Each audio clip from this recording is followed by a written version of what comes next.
सबसे पहले हम अजय यादव मधुकर आप सभी श्रोतागण चाचा काका भाई बहन जितना जने देवी माई के गीत के सुनत बायन सबके हम प्रणाम करत हैं। हमारे नियन कौनो बालक लड़का जाके माई के दरबार में अर्जी लगा के कहत बा ए चाचा कैसे कहत बा माई दर्शनवा देईदा सेवका के चरणवा देईदा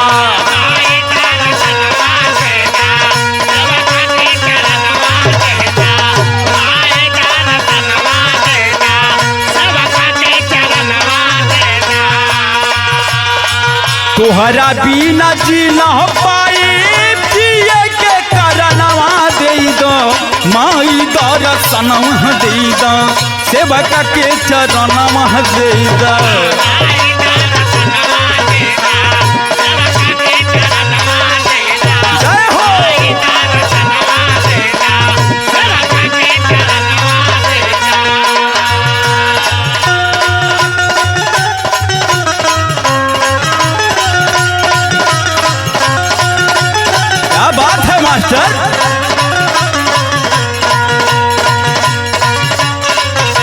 जय हो माई जागा भवानी जागा।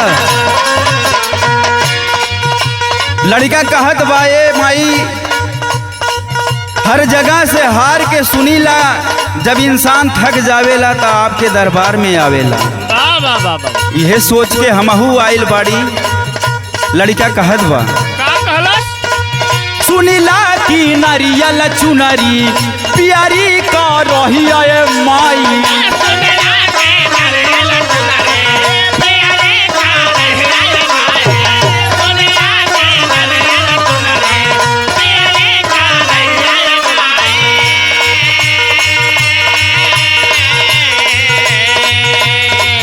तोहके चढ़ा के पूजे तोहरा पायरिया माई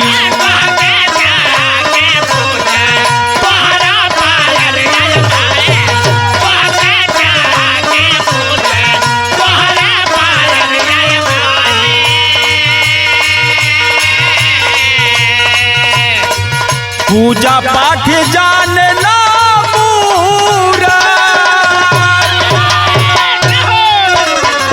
पूजा पाठ जाने न मूरख माई होगी अनवा देईदा माई दर्शनवा देईदा सेवका के चरणवा देईदा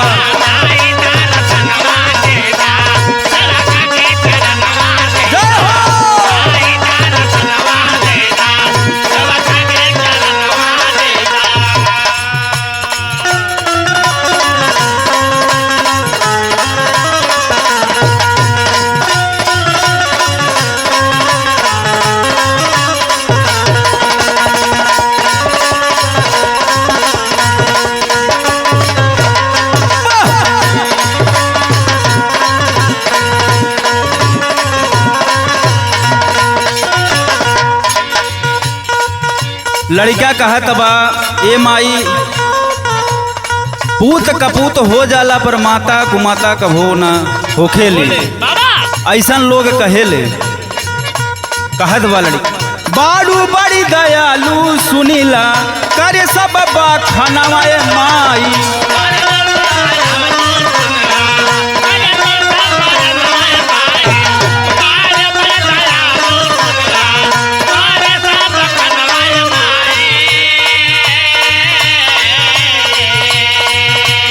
लड़का कहते माई हे सुन के हमहू चली अली आपके दरबार में उहे सुन के हमहू अली तोहरा दुआरवा माई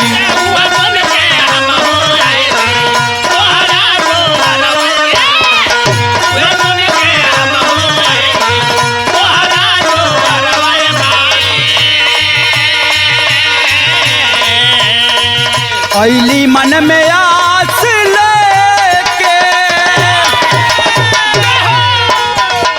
ऐली मन में आस लेके पूरा यार मनवा कैदा माई दर्शनवा देदा सेवका के चरणवा देदा।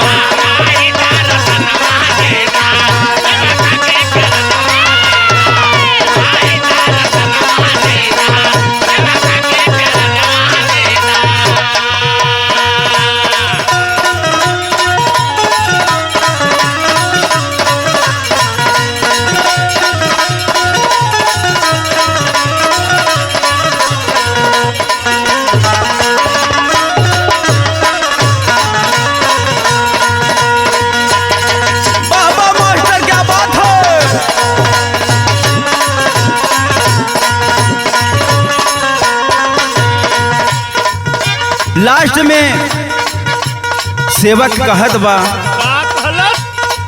सेवकाया जइया आई मागे बार दनवा ए माई।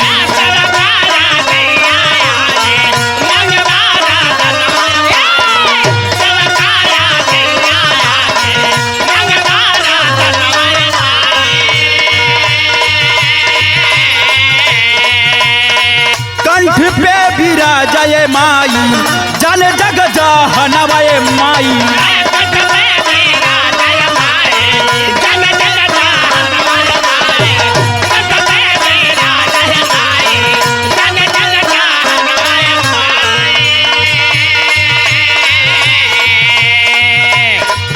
खुशी रहे घर परिवार,